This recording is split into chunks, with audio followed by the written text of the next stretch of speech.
Hey, what's up, everybody? It's Coach Josh. I know the camera looks far back, but I just want to make sure all my brothers get in the video. These are the middle table guys. We're not starting a group, but these guys sit at the middle table unplugged. But we want to talk about a question I think a lot of men need to understand. And the question is, how can we men love God accurately or love God the way we was designed to love him? So my question for you guys are, what's some of the distractions that keeps men from walking in love with God? Anybody want to go first?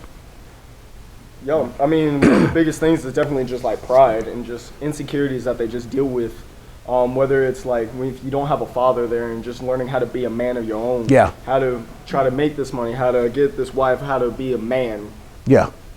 I'd say success. A lot of guys are motivated for money, the cars, clothes, women. I'd say success is something that a lot of men, when they see, like an athlete or a businessman be successful, they say, I want to be like that. Exactly. They want to prove something to the world. That's true. That's true.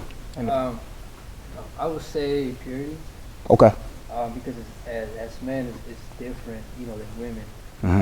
When God calls us to be pure, it's not just, from sexual immorality, but all sin. So being able to stay pure is hard, and it's also a distraction that leads us, further instead of getting closer to God.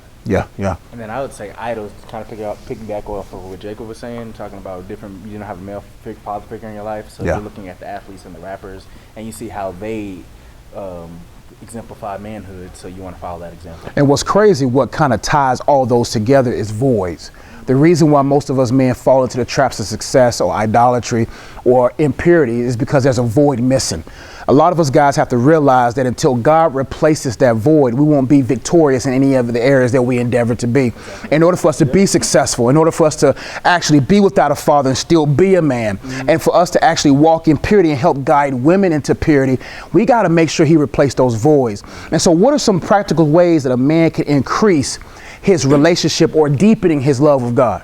Yo, one of the best things that I found in my own personal relationship is just learning how to detox from these things that give birth to, your sins, your pride, your lust, your greed, your anger, anything like that. Instead of just, going to the gym to blow off steam, why don't you listen to some Christian music, listen to some worship music, pray about it, read the word, instead of just going off and blowing off steam with whatever that you gotta do. I like that, bro, because I think a lot of guys go to God last versus going to God first. So now weightlifting becomes a detox. Relationships become a detox. Sex becomes a detox versus I got to go to my maker first. Because I tell everyone, it's my analogy I give all the time. When a phone is not charged, it begins to die. And you won't be able to use the apps on the phone. But we got to go to God and say, God, I need you to replenish me. And God will begin to use these other methods to help us along the way. But anyone else? So I was also going to say fasting. So fasting from social media. Whatever catches the eyes' attention, especially with guys, we get caught up with girls and shoes and cars and clothes and everything like that. So fasting from social media really helped me a lot on my journey. Good. Yeah. I'd say a good sense of community, like having a good group of brothers that you can come and get up with whenever. That's true, fellas, And, just have guy time, but it's a godly atmosphere. Yeah. I would say the same, and so he's having that desire to spend time with his word. I mean, whether it be 30 an hour or whatever, just seeking his wisdom, really understanding who he truly is, understanding his attributes. It's just having that desire to actually seek him in spirit and truth. And that's the powerful thing, is that I don't think men know where to start. That when you call the bride of Christ, it's kind of hard for a man to kind of be like, I'm a bride of Christ. Exactly. You heard? It's kind of hard, but it's like how. I think one of the struggles with men is that the Bible is kind of, women can easily get connected with God. They're like, oh, that's dad, that's father, but most of us men didn't have that.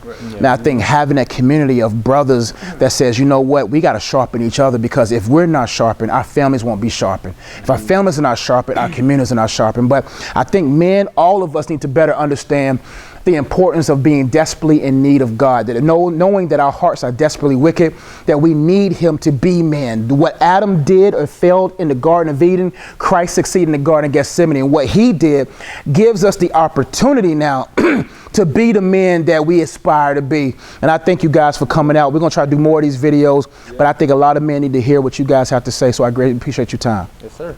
Yeah, my brother. Oh, yeah.